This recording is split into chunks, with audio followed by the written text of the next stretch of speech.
Learn करने हैं आपको इंपॉर्टेंट फॉर्मूलाज, और फिर उन फॉर्मूलाज पर बेस्ड जो क्वेश्चंस हैं उसकी आपको प्रैक्टिस करनी है। एक बैलेंस डाइट फूड ले रहे हो जिससे बॉडी एक्टिव रहे, साथ के साथ 8 घंटे की साउंड स्लीप आप ले रहे हो। आप लोगों ने जो भी टाइम टेबल बनाया है स्ट्रिक्टली उस टाइम टेबल को फॉलो करिए।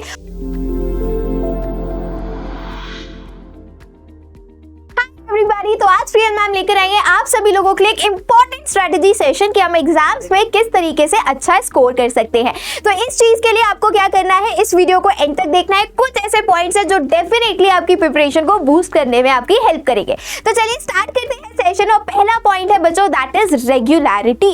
आपको अपनी लाइफ में, आपको अपने टाइम टेबल में, आपको अपने स्केड्यूल में रेगुलरिटी ऐड करना बहुत जरूरी है। अगर आपने सोचा है कि मेरा परसों एग्जाम है या फिर मेरा 10 दिन बाद एग्जाम है और मुझे प्रिपरेशन करनी है, अगर आपने एक स्केड्यूल बना लिया है तो स्केड्यूल बनाने के बाद आपको स्केड्यूल को रेगुलरली फॉलो करना है। तो make one thing very clear कि to achieve success, to boost up your marks, you have to be regular in any of the thing. अगर आप किसी एक सब्जेक्ट को लेकर बैठे हो तो आपको उसमें रेगुलर होना पड़ेगा। अगर आप किसी एक डाउट को लेकर बैठे हो तो आपको उसको डाउट को रेगुलरली क्लियर करना पड़ेगा, क्योंकि regularity is one of the key point which can definitely help you to score good in your exams. Second point है बच्चों, that is learning and practicing. एक बार क्या किया आपने, अपना स्केड्यूल बना लिया, स्केड्यूल बनाने के बाद आपको प्रैक्टिस करना नहीं छोड़ना है, आपको लर्न करना नहीं छोड़ना है।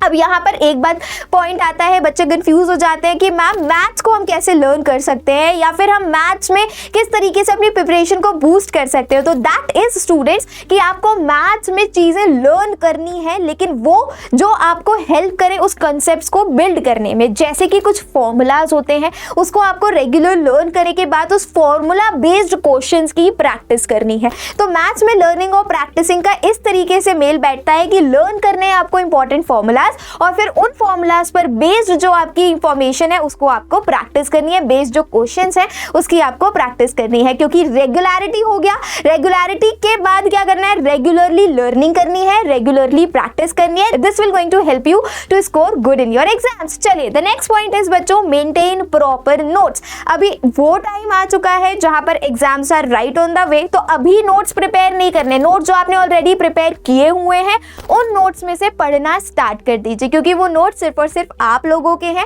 आपको पता है कहां पर कमी है, कहां पर आप उसको इंप्रूव कर सकते हो, कहां पर उस चीज को और ज्यादा बेटर कर सकते हो। तो इस चीज का आपको ध्यान देना है कि आप किस तरीके से अपने नोट्स को रीड करते हो, जो नोट्स आपने ऑलरेडी बनाए हुए हैं। नेक्स्ट पॉइंट आता है बच्चों, easy subject less time, hard subject more time. ये तो मैं हमेशा बच्चों को कहती हूँ कि अगर आपको लगता है कि आपके लिए मैथ्स जो है वो थोड़ा सा हार्ड है तो उस सब्जेक्ट को थोड़ा ज्यादा टाइम दीजिए। अगर आपको लगता है साइंस आपके लिए थोड़ा ईजी है तो उसको थोड़ा सा कम। और ये भी इंडिविजुअल टू इंडिविजुअल डिपेंड करता है। किसी भी एक बच्चे का जरूरी नहीं है कि अगर आपको मैथ्स इजी लगती हो तो आपके फ्रेंड को भी इजी लगती हो। तो इंडिविजुअल टू इंडिविजुअल डिपेंड करेगा, और आप अपने अकॉर्डिंग इजी सब्जेक्ट और डिफिकल्ट सब्जेक्ट चूज करोगे और उसके अकॉर्डिंग अपना टाइम डिस्ट्रीब्यूशन करोगे। ऐसा नहीं कि 3 घंटे अगर आपको कंप्यूटर इजी लगती है तो 3 घंटे कंप्यूटर लेके बैठ गए, ऐसा नहीं। अगर आपको लगता है कि कंप्यूटर मेरे को 40 मिनट्स में हो जाएगी, I will be able to do it in 40 to 1 hour, तो आपको उतना ही टाइम उसको देना है। चलिए आगे बढ़ते हैं। नेक्स्ट पॉइंट इज बच्चा, focus on your course book. Please exams काफ़ी बच्चों के आने वाले हैं, काफ़ी बच्चों के स्टार्ट हो चुके हैं, काफ़ी बच्चों के बस 1-2 दिन में एग्जाम्स हैं। तो अभी सिर्फ और सिर्फ फोकस करो अपनी कोर्स बुक्स पर, whether it is maths, whether it is science, social science, English. अभी एक्स्ट्रा बुक्स नहीं, अभी सिर्फ और सिर्फ आपकी कोर्स बुक जो है, whatever if there is NCERT, अगर कोई और पब्लिकेशन है तो अभी सिर्फ कोर्स बुक पर आपको ध्यान देना है। नेक्स्ट पॉइंट कहता है बच्चों, स्टडी ब्रेक स्टडी। ये रूल तो अपने दिमाग में, अपने जहन में इस तरीके से आपको बिठा लेना है कि अगर आप पढ़ाई कर रहे हो, 4 घंटे का अगर आपका स्लॉट है तो 4 घंटे में आपने 1-1.5 घंटे पढ़ाई करी, फिर 10 मिनट का ब्रेक लिया, फिर पढ़ाई करी, फिर ब्रेक लिया, फिर पढ़ाई करी, फिर ब्रेक लिया। इस ब्रेक में आप क्या कर सकते हो, इस ब्रेक में just go and roam around. आप इस ब्रेक में किचन में जाके कुकी खा सकते हो, अपने पेट्स के साथ खेल सकते हो, अपने फ्रेंड के साथ कॉल पर बात कर सकते हो। लेकिन ये ब्रेक्स भी छोटे छोटे होने चाहिए। ऐसा नहीं यार आधे घंटे पढ़े, आधे घंटे का ब्रेक, नो, 1 आवर पढ़ रहे हो, 10 मिनट्स का break is enough, but study break, study का कॉन्सेप्ट अपने जहन में बिठा लीजिए।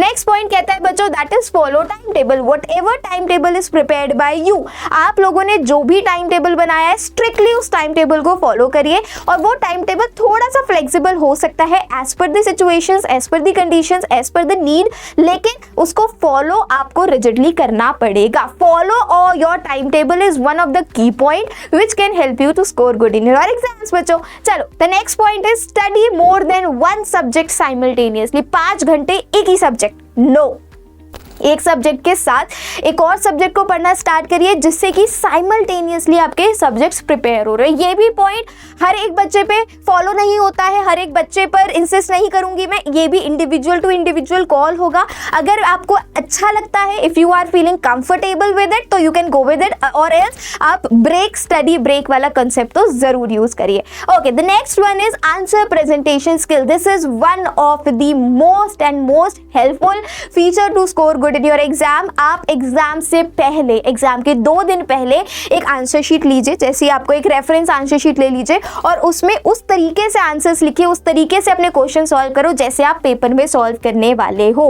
हर क्वेश्चन के नीचे, अगर मैं मैथ्स की टीचर हूँ, मैं मैथ्स की बात करती हूँ, अगर आपको हेरॉन्स फॉर्मूला का कोई क्वेश्चन आ गया तो पहले आपको प्रॉपरली लिखना है Heron's formula equal to √s, s minus a, s minus b, s minus c। Teacher उसी के आधे नंबर आपको दे देगा।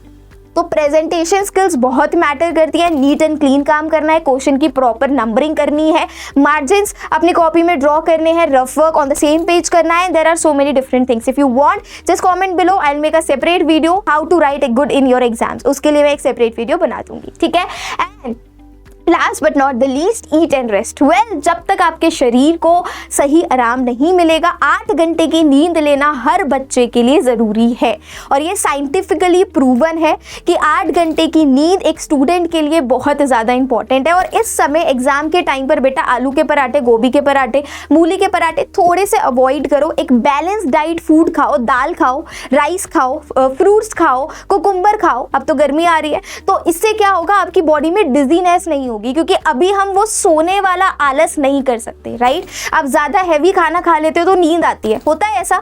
हमने तो आज आलू के पराठे, 5 आलू के पराठे विद बटर खा लिया, साथ में दही भी खा लिया, बहुत हैवी हो गया। अब क्या, आधे घंटे सो जाते हो, और वो आधे घंटे के कब 2 घंटे हो जाते हैं पता नहीं चलता। तो अभी एग्जाम टाइम पे ट्राई करो, बैलेंस डाइट फूड खाओ, हल्का खाना खाओ, हैव मिल्क। जब आप सोते समय जा रहे हो, सोते समय एक ग्लास दूध का पियो, क्योंकि अभी अच्छा खाना खाओगे तो बीमार होने के चांसेस कम होंगे। क्योंकि अक्सर देखा गया है कि जब एग्जाम्स होते हैं ना, तो स्टूडेंट्स को अक्सर खांसी हो गया, किसी को फीवर आ गया, चिकन पॉक्स हो गया, क्योंकि उस समय स्टूडेंट इतने स्ट्रेस्ड होते हैं, उनको लगता है। और उस समय पेरेंट्स भी क्या करते हैं कि बच्चा बहुत पढ़ रहा है, चलो तेरे को क्या खाना है, तेरे को नूडल्स खानी है, मैं बना देती हूँ। मम्मियाँ भी बहुत एकदम ऐसे भावुक हो जाती है उस टाइम पर, क्योंकि हम सब लोग अपनी कॉपी किताब में खो जाते हैं। तो मम्मी को भी प्यार आ जाता है कि बेटा क्या खाएगा, बेटा छोले भटूरे बना दूँ, हाँ हाँ मम्मी छोले भटूरे। तो इस समय आपको अपने मन को थोड़ा सा कंट्रोल करना है, बट अभी ट्राई करो एक बैलेंस डाइट फूड ले रहे हो, जिससे बॉडी एक्टिव रहे, साथ के साथ 8 घंटे की साउंड स्लीप आप ले रहे हो, ठीक है। So these are the points which will be going to help you. अगर अभी भी कोई डाउट रहता है तो मुझे कमेंट करके बताओ,